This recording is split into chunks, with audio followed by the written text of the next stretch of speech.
Hello guys, welcome to J world. ഞാൻ ആദ്യമായിട്ടാണെന്ന് തോന്നുന്നു ഞങ്ങളുടെ ചാനലിൻ്റെ പേര് പറഞ്ഞ് വെൽക്കം ചെയ്യുന്നത്.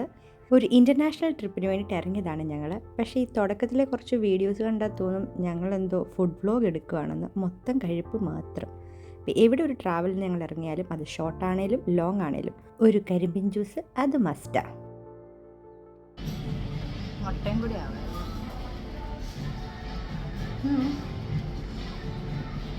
അങ്ങനെ മാർച്ച് 16 ഒരു 11 മണിയോടുകൂടി ഞങ്ങൾ എയർപോർട്ടിലേക്ക് ഇറങ്ങി. കൊച്ചി ഡൊമസ്റ്റിക് എയർപോർട്ടിലേക്കാണ് പോകുന്നത്. കാരണം നമ്മൾ കൊച്ചി ടു ബാംഗ്ലൂരാണ് ഞങ്ങളുടെ ഫസ്റ്റ് ഫ്ലൈറ്റ്. ടോട്ടൽ 3 ഫ്ലൈറ്റാണ് നമുക്ക് ഈ ട്രിപ്പിനുള്ളത്. അപ്പോൾ ആദ്യത്തെ ഫ്ലൈറ്റിന് വേണ്ടിയിട്ടുള്ള ആവേശകരമായ പോക്കാണ് ഈ കാണുന്നത്.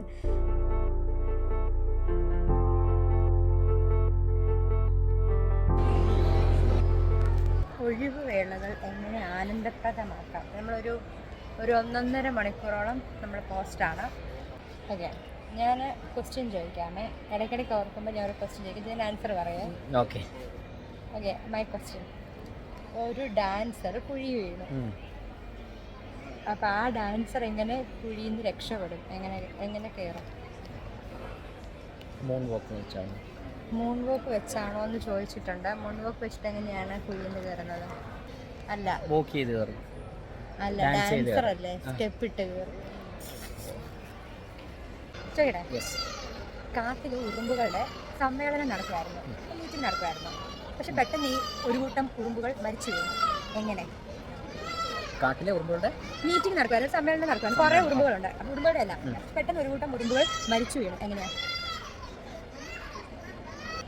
കാട്ടിലല്ലേ ആന വന്നു? അല്ല. ആന വന്ന് ചവിട്ടിയാണോ?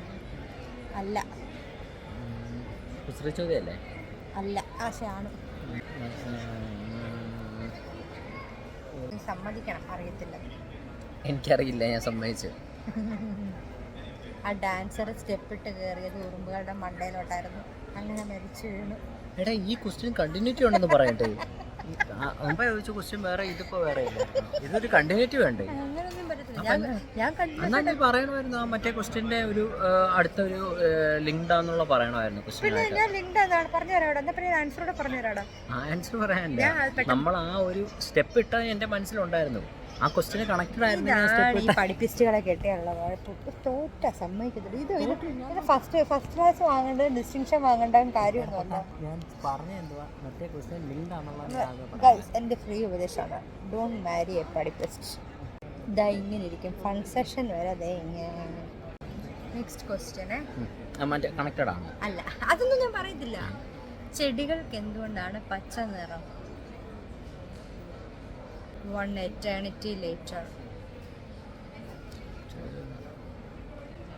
2 eternity later. 3 eternity later. ഇന്നത്തേക്കൊന്നും പറയില്ല. പച്ചവെള്ളം ഒഴിക്കുന്നത് കൊണ്ട്. എടാ ഉഗ്ര, എനിക്കൊരു ഉപകാരം ചെയ്യൂ. പറ. നീ വാ പൊളിക്കരുത് പ്ലീസ്. എടാ, എനിക്ക് സത്യം പറയാനില്ല, ഇങ്ങനത്തെ ക്വസ്റ്റ്യൻസ് ഒന്നും പറ്റത്തില്ല. അടുത്ത ക്വസ്റ്റ്യൻ. ഒരാൾക്ക് കുളിക്കണം. അയാളുടെ കയ്യിൽ ഉപ്പും പായസവും മാത്രമേ ഉള്ളൂ. അയാൾ എങ്ങനെ കുളിക്കും?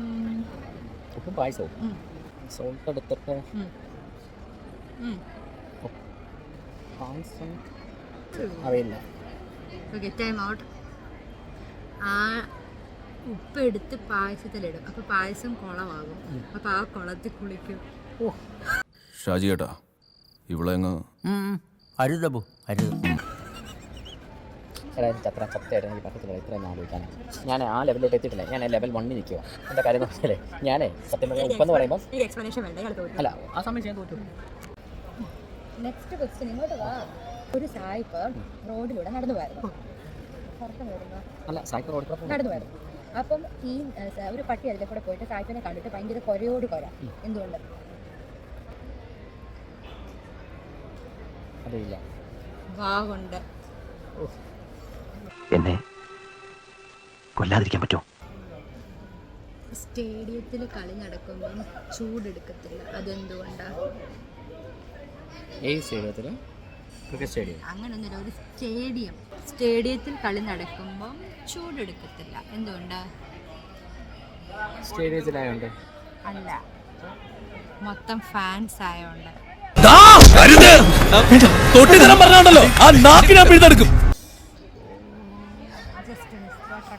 അത് വേണേ പറ്റുമായിരുന്നു.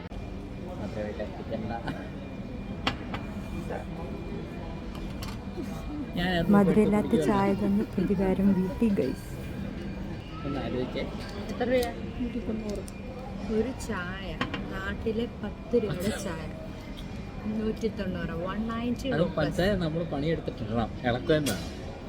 ഉള്ളതെന്ന് പറഞ്ഞാൽ നമ്മൾ 5th ഡേ തിരിച്ചിവിടെ വരുമ്പം അടുത്ത 5 ദിവസം ഞങ്ങൾ ഏറ്റവും കൂടുതൽ മിസ് ചെയ്യാൻ പോകുന്ന സാധനം ഇതായിരിക്കും. 5th ഡേ ഇവിടെ വന്ന് നമ്മൾ മറ്റേ ആക്രാന്തത്തോടു കൂടിയായിരിക്കും പുറത്തിറങ്ങി ഒരു ചായ കുടിക്കുന്നത്. അന്നേരം എന്തൊരു ഫീലല്ലേ. നമുക്ക് അവിടെ ചായ, പൊട്ട ചായ കിട്ടത്തില്ല. ചായ ഞങ്ങളിപ്പോൾ പോയ ഒറ്റ കൺട്രീസിൽ നല്ല ചായ ഞങ്ങൾക്ക് കിട്ടിയിട്ടില്ല. ഇവിടുത്തെ കാര്യം അറിയില്ല. അതുകൊണ്ട് ആസ്വദിച്ച് കുടിക്കാം.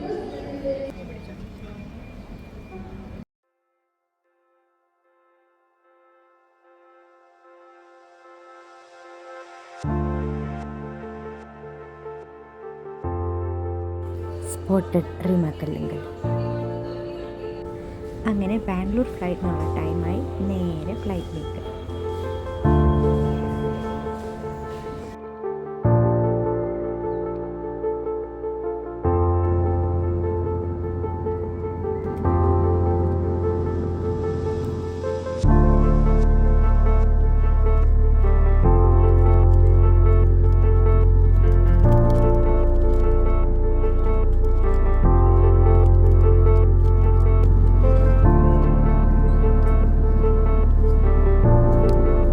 ഇത് കൊള്ളായിരുന്നു കേട്ടോ.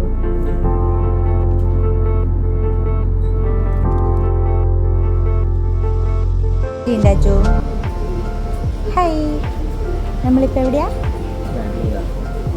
Domestic airport. അതിന് നമ്മൾ ഇൻ്റർനാഷണൽ എയർപോർട്ടിലേക്ക് പോവുകയാണ്.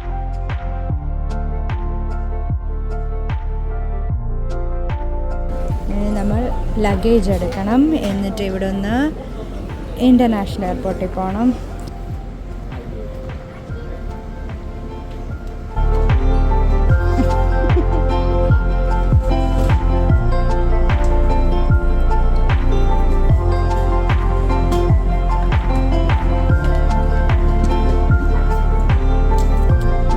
ഇതൊക്കെയാണ് കട്ട പോസ്റ്റ്. 4 പെട്ടിയിൽ 3 എണ്ണവും കിട്ടി. ആ ഒരെണ്ണത്തിന് വേണ്ടി എത്ര നേരമായി കാത്തു നിൽക്കും.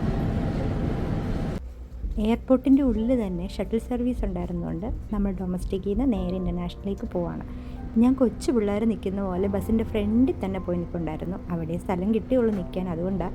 പക്ഷെ നല്ല വ്യൂ ആയിരുന്നു. നമ്മൾ ബാംഗ്ലൂർ എയർപോർട്ടിലെത്തി. ഇവരുടെ വക കിട്ടിയ സമ്മാനം തരാൻ 2 ബാഗൊക്കെ കിട്ടി.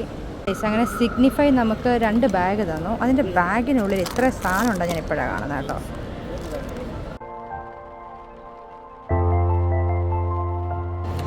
ഈ ബാംഗ്ലൂർ എയർപോർട്ട് ഭയങ്കര ഭംഗിയാണ് കാണാൻ. International airport.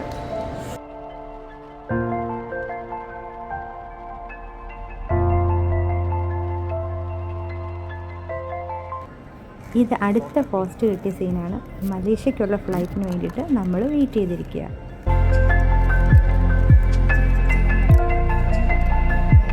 ഇത് second flight of the day from Bangalore to Kuala Lumpur. ഇതല്ല നമ്മൾ പോകുന്ന ഫ്ലൈറ്റ്. ഇവിടെയാണ്, കാണത്തില്ല. ഉറക്കം വന്ന് തൂങ്ങി. 12 മണിയാവാൻ പോകുന്നു. ട്വിസ്റ്റ് എന്നാന്ന് വെച്ചാൽ കോലാലംപൂർ ചെന്നിട്ട് ഇനിയും ഒരു ഫ്ലൈറ്റ് കൂടെയുണ്ട്. അതായത് ടോട്ടൽ 3 ഫ്ലൈറ്റ്. ഓക്കെ, നമ്മളിപ്പോൾ എവിടെയാണ്? മലേഷ്യ. അതെ, പക്ഷെ ഒരാവശ്യമില്ലാതെ മലേഷ്യ ഇറങ്ങിയതാ. അതെ, മലേഷ്യ അല്ല നമ്മുടെ പോയിന്റ്. നമ്മളിപ്പം Kochi to Bangalore, Bangalore to Malaysia, ഇനി Malaysia to Ho Chi Minh City, Vietnam. അങ്ങനെ വിയറ്റ്നാം വരെ പോകാൻ 3 ഫ്ലൈറ്റ് കയറുന്ന 2 ഹതഭാഗ്യരാണ് ഞങ്ങൾ. ഇത്രയും കൂടുതൽ ട്രാവൽ നമുക്ക് എന്തുകൊണ്ടാണ് വന്നതെന്ന് പറയാം. ജിതിൻ ചെയ്യുന്ന ബിസിനസ്സിൽ സിഗ്നിഫൈ ഗ്രൂപ്പിൻ്റെ ഡിസ്ട്രിബ്യൂഷനും നമ്മൾ ഏറ്റെടുത്ത് ചെയ്യുന്നുണ്ട്. അപ്പോൾ ഇത്തവണത്തെ അവരുടെ ടാർഗറ്റ് അച്ചീവ് ചെയ്തതിൻ്റെ കോംപ്ലിമെൻ്റ് ആയിട്ടാണ് നമുക്ക് ഈ വിയറ്റ്നാം ട്രിപ്പ് വന്നിരിക്കുന്നത്. അപ്പോൾ അതുകൊണ്ട് തന്നെ ഓൾ ഇന്ത്യ ട്രിപ്പാണ്. ഓൾ ഇന്ത്യയിൽ നിന്ന് ടാർഗറ്റ് അച്ചീവ് ചെയ്ത ഒരുപാട് ആൾക്കാരും നമ്മുടെ കൂടി ഈ ട്രിപ്പിനുണ്ടായിരിക്കും. അപ്പം മെയിൻ പോയിന്റുകളായിട്ട് വന്നിരിക്കുന്നത് ഹൈദരാബാദ്, ബാംഗ്ലൂർ, ചെന്നൈ, പിന്നെ വേറെ എവിടെയുണ്ട്. ഇത്രയും പോയിന്റിൽ നിന്നാണ് ഡയറക്റ്റായിട്ട് നമ്മൾ വരിക. കേരളത്തിൽ നിന്ന് അധികം ആരും ഇല്ലാത്തതുകൊണ്ടും നമ്മൾ 2-3 ഫാമിലി മാത്രമേ ഉണ്ടായിരുന്നുള്ളൂ. അതും ഒന്ന് കണ്ണൂർ, ഒന്ന് നമ്മൾ പത്തനംതിട്ട, ഒരെണ്ണം പാലക്കാട്. അതുകൊണ്ട് തന്നെ ഇവർ നമ്മളോട് ഒന്നുകിൽ ചെന്നൈ അല്ലെങ്കിൽ ബാംഗ്ലൂർ ഇവിടെ നമ്മൾ എത്തണം, എന്നിട്ട് ഇവിടെ നിന്നാണ് അവർ നമ്മളെ കൊണ്ടുവന്ന് പറഞ്ഞിരുന്നത്. അതുകൊണ്ടാണ് നമുക്ക് ഇത്രയും കൂടുതൽ ട്രാവൽ വന്നത്. നമുക്ക് ഒരുപാട് പേരുണ്ടായിരുന്നെങ്കിൽ ഡയറക്റ്റ് കൊച്ചിയിൽ നിന്ന് തന്നെ നമുക്ക് ഡിമാൻഡ് ചെയ്യാമായിരുന്നു. അത് കിട്ടാത്തത് കൊണ്ട് തന്നെ നമുക്ക് ട്രാവൽ ഭയങ്കര ഹെക്റ്റിക്കായിരുന്നു. മാർച്ച് 16 11 o'clock നമ്മൾ വീട്ടിൽ നിന്ന് ഇറങ്ങിയത്. പിന്നെ മാർച്ച് 17 രാവിലെ ഒരു 8 ആയപ്പോഴാണ് നമ്മൾ വിയറ്റ്നാം എത്തുന്നത്. വന്നവരിൽ പകുതി പേർക്ക് വിസ ഓൺ അറൈവലും ബാക്കി ആൾക്കാർക്ക് വിസയും ഉണ്ടായിരുന്നു. അതുകൊണ്ട് തന്നെ വിസ ഉള്ള ഞങ്ങളെപ്പോലുള്ളവർ അവിടെ നല്ല പോസ്റ്റ് അടിച്ചിരുന്നു. കാരണം വിസ ഓൺ അറൈവലിന് നല്ല ടൈം എടുത്തു. അങ്ങനെ 10 മണിക്ക് ഹോട്ടലിലെത്തും എന്ന് നമ്മുടെ ഐറ്റിനറിയിൽ പറഞ്ഞിരുന്നു. പക്ഷേ നമ്മൾ ഹോട്ടലിലെത്തിയത് 3 മണിക്കാണ്. അതിൻ്റെ ഇടയ്ക്കുള്ള ഒരു ലഞ്ച് ബ്രേക്കാണ് ഇപ്പോൾ ഈ കണ്ടത്. ഇതാണ് ഞങ്ങൾ താമസിക്കുന്ന ഹോട്ടൽ. ഇവിടെ നമ്മൾ എത്തിയപ്പോൾ 3 മണിയായിരുന്നു. വളരെ ടയേർഡ് ആയതുകൊണ്ട് തന്നെ അന്ന് വൈകിട്ടുള്ള ക്രൂസ് ഡിന്നറിന് ഞങ്ങൾക്ക് പോകാൻ പറ്റിയില്ല. ഞങ്ങൾ കിടന്ന് ഉറങ്ങി. അങ്ങനെ 17th ഫുള്ള് ട്രാവലും ഉറക്കവും ഒക്കെ ആയിട്ട് ആ ഒരു ദിവസം അങ്ങ് കഴിഞ്ഞു. ഇതാണ് ഞങ്ങളുടെ റൂം.